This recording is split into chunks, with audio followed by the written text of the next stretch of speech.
Hello friends, welcome back to my channel. আজকে আলোচনা করব মানবদেহের বিভিন্ন তন্ত্র সম্পর্কিত গুরুত্বপূর্ণ প্রশ্ন, যেগুলো বিভিন্ন পরীক্ষাতে এসে গিয়েছে। এছাড়াও সামনে যেসব পরীক্ষাগুলো আছে, ফুড এসআই, ক্লার্কশিপ, মিসলেনিয়াস, বিশেষ করে আমি ফুড এসআই কে টার্গেট করে বানাচ্ছি, তবে এই প্রশ্নগুলো সমস্ত পরীক্ষার জন্য ইম্পর্টেন্ট। এছাড়াও সামনে পঞ্চায়েতের রিক্রুটমেন্ট আছে, তোমরা দেখে নিয়েছো অলরেডি, নোটিফিকেশনটা ভালো করে দেখে নিও। আর অন্যান্য অনেক ফর্ম বেরোবে, তোমরা তার জন্য ভালো করে প্রিপারেশনটা নাও। এছাড়াও আমার টেলিগ্রাম চ্যানেলে যারা এখনো যুক্ত হওনি, তারা খুব তাড়াতাড়ি জয়েন হয়ে যাবে, কারণ আমি প্রতিদিন 100 নম্বরে করে মক টেস্ট নিচ্ছি। যতটা সম্ভব আমি পারছি তোমাদেরকে বিভিন্ন কুইজের মাধ্যমে তোমাদের যাতে প্রিপারেশনটা খুব ভালোভাবে হতে পারে, সেই কথা মাথায় রেখে আমি বিভিন্ন কুইজ দিচ্ছি। সেগুলো তোমরা অ্যাটেম্প্ট করতে পারো, তাহলে তোমাদের প্রিপারেশনটা আরেকটু এগিয়ে যাবে। তাহলে শুরু করছি আজকে প্রথম প্রশ্ন যেটি আছে সেটি দিয়ে। আমি ইম্পর্টেন্ট প্রশ্নগুলো রেখেছি, এছাড়াও অনেক অ্যাড করেছি যেগুলো বিভিন্ন পরীক্ষায় আসতে পারে। তোমরা সবকটি প্রশ্নই ভালো করে দেখে নিও। আর টেলিগ্রাম গ্রুপের আমার লিঙ্ক হচ্ছে, এই লিঙ্কটা তোমরা পেয়ে যাবে ডেসক্রিপশন বক্সের মধ্যে। তোমরা সেখান থেকে গ্রুপে জয়েন হয়ে যাবে, আর হোয়াটসঅ্যাপ গ্রুপেও জয়েন হয়ে যাবে। সেখান থেকে তোমরা বিভিন্ন খবর পাবে, এবং কিছু নোটস আমি ওখানেও প্রোভাইড করে দিয়েছি এবং পরবর্তীকালে দেব। আমি একসাথে সবকিছু মানে দিতে গিয়ে একটু প্রবলেম হচ্ছে, তবে সবকটা নোটসই ওখানে তোমরা পেয়ে যাবে। প্রথম প্রশ্নটা দেখে নাও। একজন সুস্থ স্বাভাবিক মানুষের রক্তচাপ কত? 80/120। কার্বোহাইড্রেট, প্রোটিন ও ফ্যাটের পরিপূর্ণ পরিপাক হয় শরীরের কোন অঙ্গের মধ্যে? ক্ষুদ্রান্তের মধ্যে। যে কার্বোহাইড্রেটটি মানুষের পাচনতন্ত্রে পাচিত হয় না, সেটি হলো সেলুলোজ। কার্বোহাইড্রেটটি মানুষের পাচনতন্ত্রে পাচিত হয় না। যে অঙ্গ হাড়কে হাড়ের সাথে যুক্ত করে, সেটির নাম লিগামেন্ট। মানুষের চোখের যে অংশটির প্রতিসরাঙ্ক সবচেয়ে বেশি, সেটি হলো লেন্স। আর একটা গুরুত্বপূর্ণ কথা বলে দিই, আজকের মক টেস্টটা আমি নেব 8টা থেকে, এবং ফার্স্ট মক টেস্ট ওটা হবে জিকের উপরে, এবং সেকেন্ড মক টেস্টটা মানে 50 নম্বরে যে ম্যাথটা নেব, সেটা 8টা 40 থেকে শুরু হবে। তোমরা ঠিক টাইমে গ্রুপে জয়েন হয়ে যাবে, কারণ পরে তোমরা যদি এক্সামটা দাও বা মকটা দাও, তাহলে তোমরা তোমাদের অগ্রগতিটা তোমরা বুঝতে পারবে না। যখন সবার সঙ্গে এক্সামটা দেবে, তখন তোমাদের র্যাঙ্কটা তোমরা খুব ভালোভাবে জানতে পারবে, এবং টাইমের মধ্যে তোমরা সেটা দেওয়ার প্র্যাকটিসটাও হয়ে যাবে। তাই ঠিক টাইমে তোমরা জয়েন করো, তাহলে তোমাদের অনেক ভালো হবে। এর পরের প্রশ্ন দেখো, মানুষের পাকস্থলীর মধ্যে পাওয়া যায় এমন জৈব অম্লের নাম কি? Hydrochloric acid. হাইড্রোক্লোরিক অ্যাসিড বা HCl। মানব শরীরে যে অংশে রক্ত জমাট বাঁধে না, তার নাম কি? মস্তিষ্ক। বৃক্কের গঠন ও কার্যগত একক নেফ্রন। আর প্রতিটি বৃক্কের নেফ্রনের সংখ্যা প্রায় 10 লক্ষ। দেখো, মানবদেহ সম্পর্কিত প্রশ্ন যদি করা হয়, তাহলে কিন্তু অনেক প্রশ্নই আসে, কিন্তু আমি ইম্পর্টেন্ট গুলো দিয়েছি। এছাড়াও অন্যান্য টপিক ওয়াইজ, যেমন ব্লাডের উপর থেকে, বৃক্কের উপর থেকে, আরো অন্যান্য অনেক পয়েন্ট আলাদা আলাদা করে দেওয়া যায়, হরমোন, সেগুলো আলাদা আলাদা করে আমি দেব। কিন্তু ওভারঅল আমি যদি দেখি, তাহলে এই প্রশ্নগুলো ইম্পর্টেন্ট, সেগুলো আমি আজকের করছি।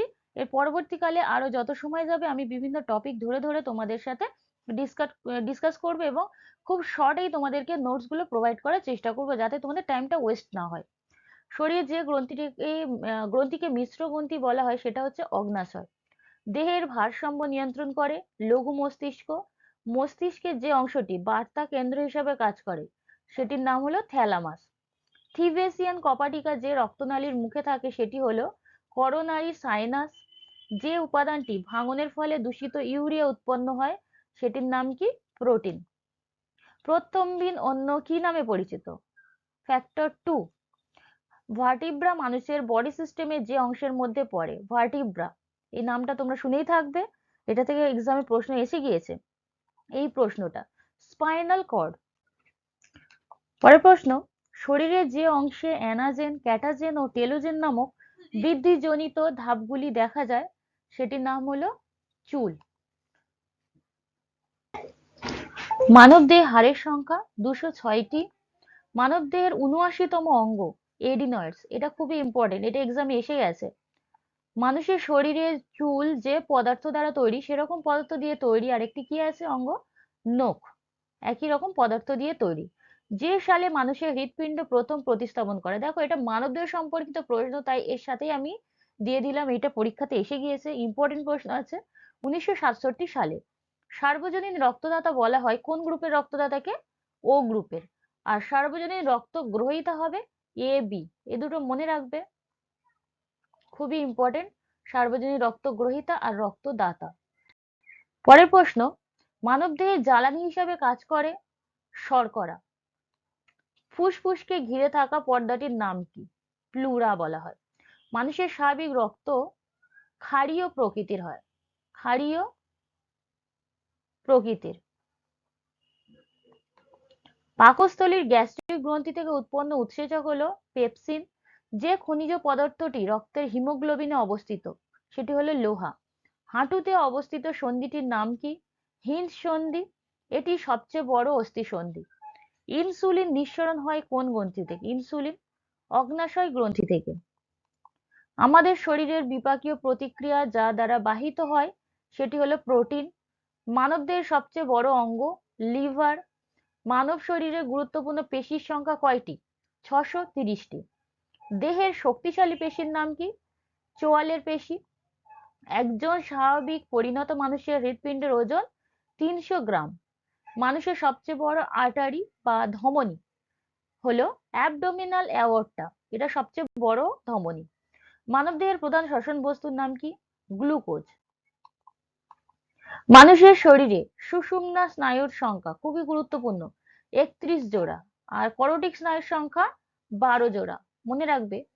মানব দেহের কোষে ক্রোমোজোম সংখ্যা হচ্ছে 26টি বা 23 জোড়াও অপশানে থাকে, সেটা তোমরা বুঝে কিন্তু মারবে।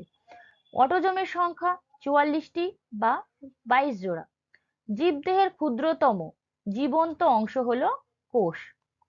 মানবদেহের মস্তিষ্কের বৃহত্তম অংশটি হলো সেরিব্রাম। অ্যাপেন্ডিক্স মানবদেহের কোন অঙ্গের সঙ্গে যুক্ত? অ্যাপেন্ডিক্স যেটা লুপ্ত সেটা বৃহদন্ত। যে অঙ্গে গ্লোমেরুলাস থাকে, মানবদেহের যে অঙ্গে গ্লোমেরুলাস থাকে তার নাম নেফ্রন। একটি সুস্থ মানবদেহের রক্তের পরিমাণ 5 থেকে 6 লিটার হয়। মানবদেহের যে অঙ্গে সবচেয়ে বেশি সংখ্যক হাড় রয়েছে সেটি হলো আঙুল।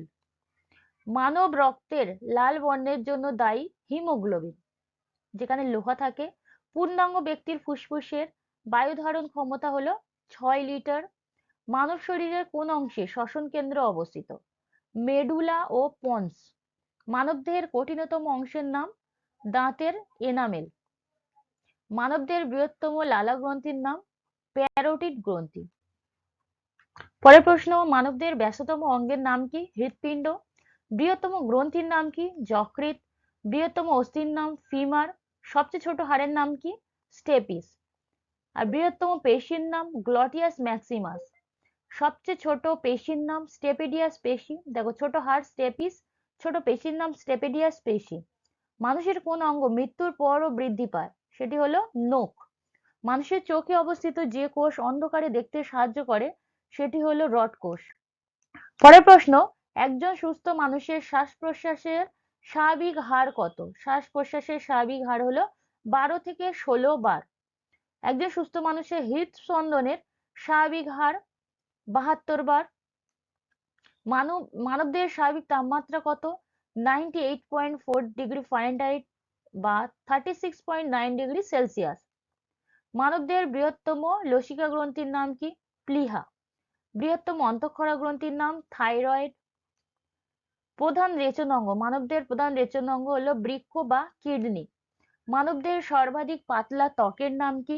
Conjunctiva, conjunctiva. মানবদেহের বৃহত্তম অন্তঃক্ষরা গ্রন্থির নাম পিনিয়াল বডি। ফুসফুসের আবরণকে কি বলা হয় বা আবরণীকে বলা হয় প্লুরা। হৃৎপিণ্ডের আবরণকে বলা হয় পেরিকার্ডিয়াম। মস্তিষ্কের আবরণকে বলা হয় মেনিনজেস। বৃক্কের আবরণকে এপিকার্ডিয়াম বলে। মানব অস্থির আবরণকে বলা হয় পেরিটোনিয়াম। মানবদেহের দীর্ঘতম কোষ স্নায়ু কোষ। মানবদেহের ক্ষুদ্রতম কোষ শুক্রাণু।